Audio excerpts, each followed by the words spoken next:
everybody. Thank you so much for joining us on today's webinar. So my name is Alissa Stoeckel, and I'm the marketing coordinator for CallPotential.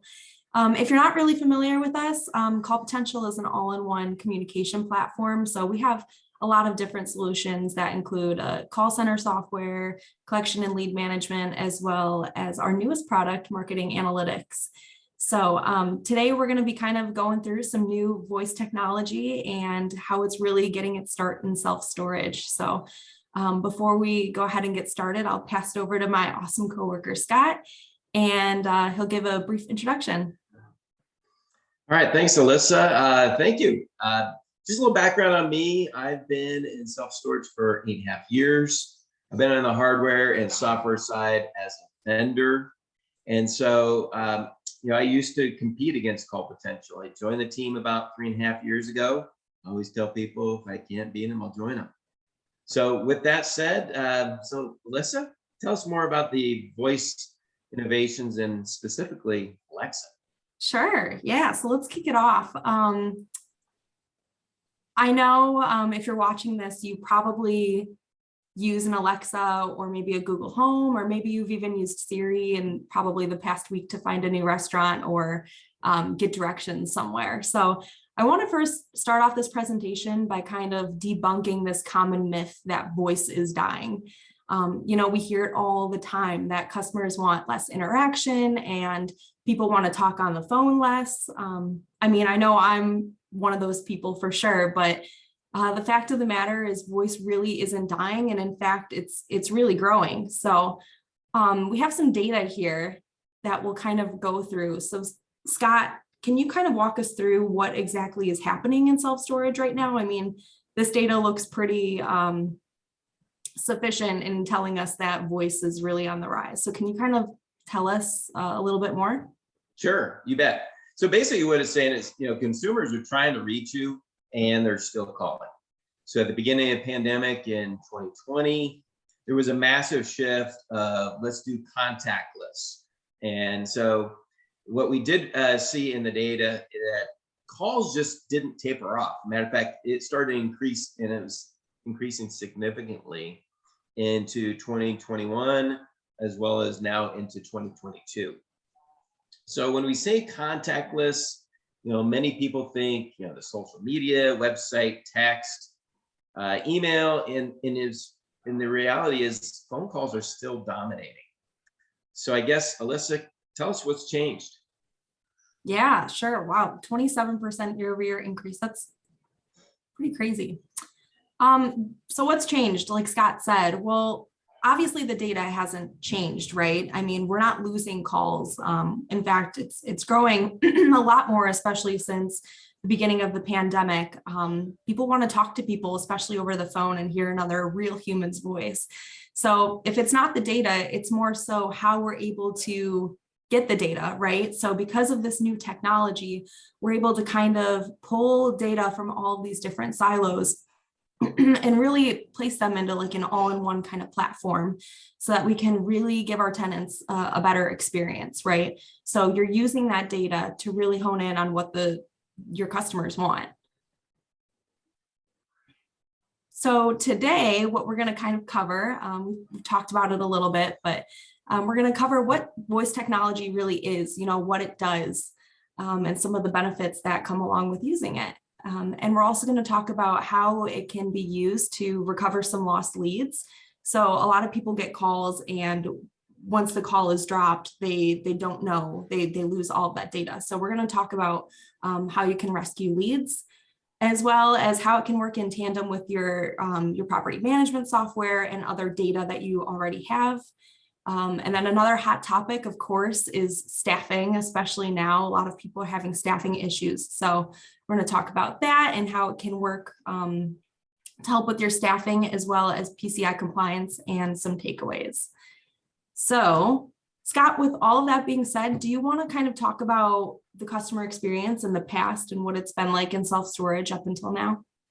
Yeah, so before we get to now, we'll take a trip down memory lane and just kind of talk about what the customer experience was like and some of the issues they face. So So one way, certainly even now, we're still doing some call forwarding. Call forwarding certainly is much better than a voicemail or even back in the day, an answer machine. But what happened when a call that was forwarded then got to a personal voicemail? So those are some things to think about. And then we also just didn't have a lot of customer visibility. So you may have had caller ID, but the manager, you didn't know if it's a prospect, if it's a customer. And if you have multiple locations, you didn't really know which location they're calling about. And, call queues, when we're talking about call routing, that really didn't exist for small businesses. And so if you go way back, and this is certainly before we had, call waiting, you got a busy signal. And so there really wasn't an option to leave a message. Your only option was to just hang up. And lastly, online rentals didn't exist even just a few years ago. I would say it, I started, like I said, 8.5 years ago. Online rentals was just starting to catch on. But if you keep in mind, the goal was to drive traffic to the store. So we were making appointments, we were making reservations. We weren't doing online rentals. We weren't actually closing the deal over the phone. And so it's amazing to think of how that now has evolved. And so now that is completely different. Now we want to close the deal over the phone.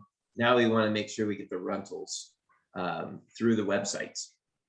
It's hard to believe there was a time before online rentals. I know I'm a little bit newer in the industry, but it's just funny that, online rentals now are kind of the standard. So, yeah. So one of the funny things when I was talking to consumers about online rentals, I had one guy tell me, he goes, I want to see the whites of their eyes. So again, just going to show how they wanted to drive traffic to the store. And I said, well, look into my eyes. Would you rent to me? So, I don't know what they got, but maybe it was just more the sense of that consumer. Right. But I always thought it was kind of funny.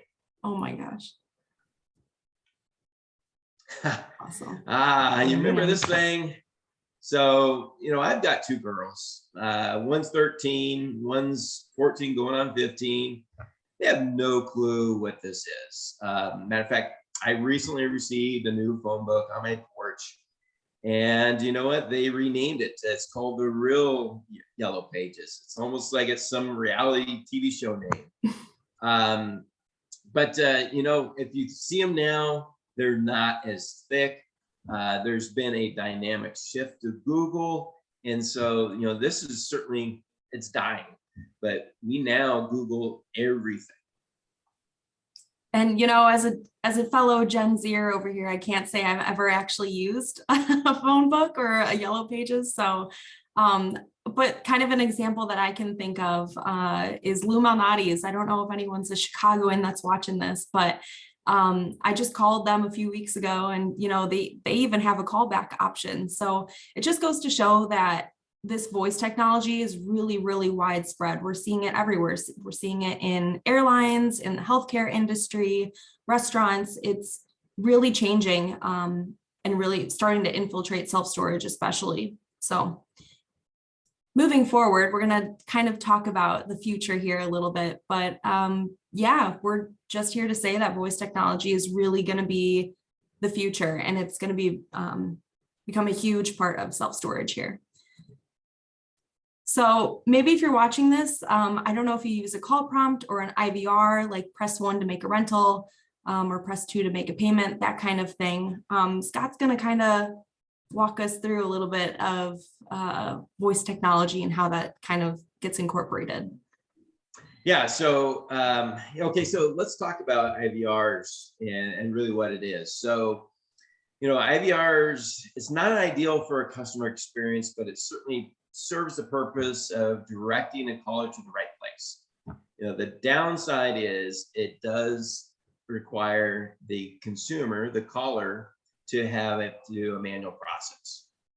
So if you're like me, you don't have a lot of patience to get two girls. So, I don't really spend the time listening to all the menu prompts. And so I'll just keep hitting, 0. And so this is where a smart route can come in. So I'm going to use a football analogy. So a smart route, think of it. Have you ever played Madden football? And, in Madden football, there are some tricks to the game that can execute the perfect play.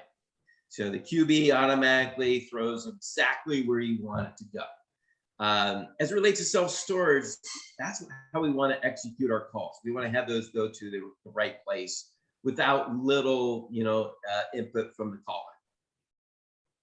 So I'm going to go over a few things on the next slide, just some different scenarios of a smart route. So let's use an example of an existing tenant. So that is in good standing. That means they're incurring on their rent. So there's technology out there that can automatically route this call, knowing that it's a phone number of record in the property management software. And you may say, because it's an existing tenant, this call might be better executed at the store level. Most of the time it's I forgot my gate code. What are the office hours? What are the gate hours? I'm having an issue with my locker. So those calls might be better served going directly to the store. So if I go to kind of the next one where we've got a tenant that is past due. So these callers, they're calling most likely to make a payment. So we can make some assumption in a smart route that if we have a past due tenant, they're calling in, we would like to execute those from an automated place as much as possible. They can check their balance, make their payment without having to talk to a real person. I mean, let's face it. If somebody is past due, there's two reasons why they haven't paid their rent. They either forgot or they can't, and that oftentimes can be embarrassing. Mm-hmm. So we don't want to embarrass them. We're giving them a lot of opportunities to make their payment. And the last one is kind of an unknown caller. So we can make some assumptions here that we don't recognize the phone number. There's a higher probability that this caller is somebody that's looking to rent a unit. We might have some sales specialists that we'd like those calls to be routed to. So by having a smart route, it also can allow us to kind of execute that perfect play so that we can automatically go to the right spot. That's really cool. So kind of what you're saying is you have to have an integration, right, with your PMS, or how exactly does it identify the difference between a past due tenant, unknown, and existing tenant? Yeah, so when we're talking about data, it's kind of what we know. So the property management software is going to be our data depository and be able to have that information available so that when a caller comes in, that smart route can identify where to go from there. Cool. All right, so kind of going another area is, hold versus callback. So I don't know about you. Again, I'm not very patient. If I'm calling and somebody's not available and I hear, the wait time is, 2 hours, I'm gonna, I've got enough gray hair. I'm losing my hair. I just hang up. And so there are going to be times from a perspective from an operator that we just can't actually get a recall. So there comes a time where callback can be an option there for those times. So what that means is during that hold music, the customer can hear a prompt, and it might say something like this, due to the high call volume, you can request a callback, not lose your place in line, and therefore be able to talk to a live person when that agent is available. So again, it's not ideal, but it certainly can help reduce those abandoned calls, and certainly impatient people like myself. So I'm the same way. I'm the same way. I'm totally impatient and kind of going back. I know I mentioned my little lose story at the beginning about how I used callback for them. I mean, who's to say that if they didn't have that callback option, what if I just went to the pizza joint down the street or ended up getting Chinese or doing something else for dinner that night? yeah, So like you said, it's not exactly ideal, but it was nice to have that option. absolutely. You bet. So let's kind of shift gears a little bit. So, let's kind of discuss some different options from an operator and some of the challenges in the industry.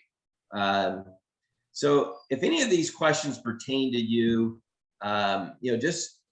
just know that you have different options. So you might look at from the perspective of a grown portfolio.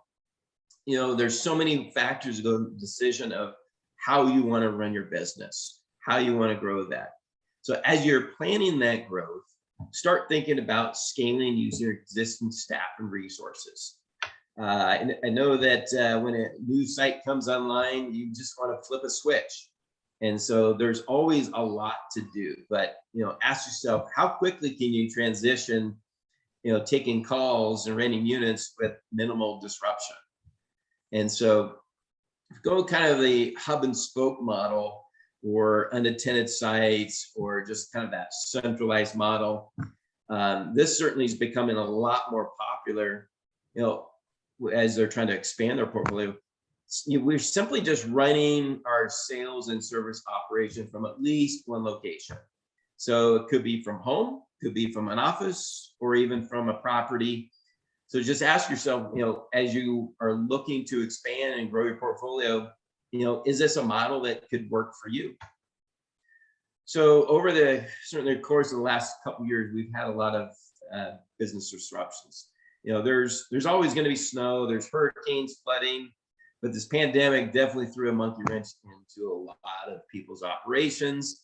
And so when business was shut down, there's a lot of people that had to have their staff work remotely, and simply forwarding the phones, was a tough adjustment. And, creating the customer experience was certainly difficult. So you got to really ask yourself, are you now better prepared to handle that next disruption so that you can handle these things as they come up? And then staffing challenges are always a disruption. It's becoming more and more of a topic of conversation, not only on our webinars, but trade shows. We can't find staff. Staff are out sick. We're having to change, our office hours and days that we're open. So, operators that are challenged with these, they're trying to mix kind of that automation as well as just be able to be better suited for their call routing and kind of that voice technology.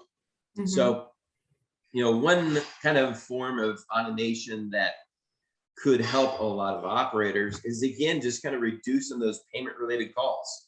Talked about it, before, where we can have this pay by phone option. So if we're able to reduce those calls, and sometimes it can be significant, this can allow your portfolio, your operations, to be able to really just focus on really what's real important is to rent units, as well as get your cash flow up and keep up with it. So, I guess bottom line is, there's a lot of hurdles. So when you think about kind of the importance, voice technology is top of the list. And I know you mentioned automating, some collections, communication, but I think there's a lot of things that you can automate that, you can lessen the work of your managers and everything. And I think really just having that right communication plan can really benefit your business and help you scale and manage it. So Scott, kind of walk us through the future a little bit. I know we've talked about the past and the present with voice technology, but let's really talk about the future of this voice tech. Okay. I just got out of my DeLorean. I went to the future. looking pretty good, especially for self-storage. I think we've been very blessed in this industry to have a lot of successful years and the ups and downs of what's happening around our environment. But self-storage in the past has really lagged in the adoption of a lot of technologies. We're just scratching the surface on and how we can capture and use data. So in the near future, you're going to start to hear more about voice technologies and really specifically this conversion intelligence. So CI, we love acronyms in this industry for some reason. So what is CI? So it's a speech analytics platform. It provides the ability to transcribe all recordings and redact PCI sensitive information. So I guess more or less in layman's terms, we are going to choose keywords and automatically create action steps. So an example of a keyword could be, if a caller mentions bankruptcy. So, some of the times, the best callers, for your managers are when they complete a rental over the phone. So in order to complete the rental agreement over the phone, they must enter a credit card. So for recording those calls, we don't want to have any sensitive information available in those recordings. Mm-hmm. And so a platform like that uses the CI can keep the recording, but also automatically bleep out the sensitive information. So Scott, I know you kind of mentioned bankruptcy calls briefly. Why would that be important, I guess? Yeah, so there's laws that protect consumers from basically being harassed. So these are some things that you would prefer to have maybe a supervisor better handle these situations. Cool. It's cool that it does that. All right, so I know we've talked a lot about past, present, and future of voice technology, but let's talk a little bit about some of the solutions and what to look for, right? So what it does, how it can benefit you, but when you're going out there and you're looking for that right solution, you want to make sure, obviously, that it's web-based, right?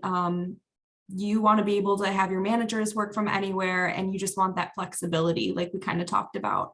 An all-in-one platform. So self-storage is pretty notorious for having a lot of different systems, and your data is very siloed into all these different places. So of course you want it to be all in one platform. And then, like Scott kind of talked about earlier, you want it to really have a seamless integration with your PMS, right? You want to give your customers that really customized experience, and you're much better off doing that with an integrated PMS integration. So last thing is you want it to be user-friendly, right? So you'll have a much higher success rate if you have a higher adoption rate. So you want to be able to use it and put it to work. And then obviously you want it to be scalable. So you want to make sure that you're using the technology for you, right? What works for your competitors down the street isn't going to work the same for you in your business. So you want to be able to piece together just the pieces that are going to supplement your business in the right way. So, all right, Scott, we are in the home stretch here. So give us some takeaways.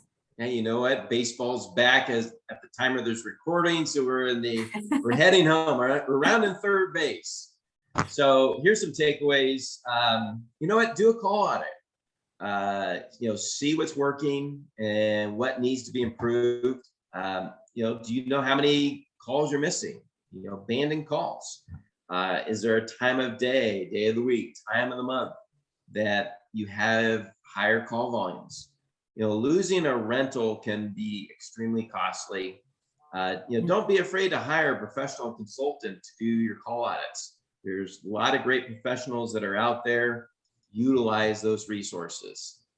And then to ask yourself, what are your pain points? If you've got, let's say, 50% of calls that are payment related, that is way too much. Go back to the question, to the slide of, how you want to grow and operate. Simply, your simple solution may be to hire a third-party company. But if you feel you can do it yourself, you can't overlook the importance of a communication platform that fits your needs. So sure, you're going to hear a lot about other communication methods like texting, social media, website chat, but just know that voice is certainly here to stay. Awesome.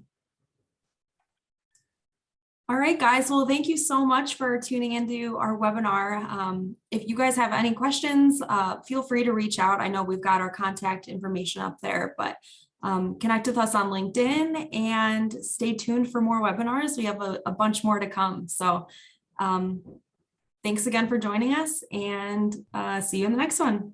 All right. Take care.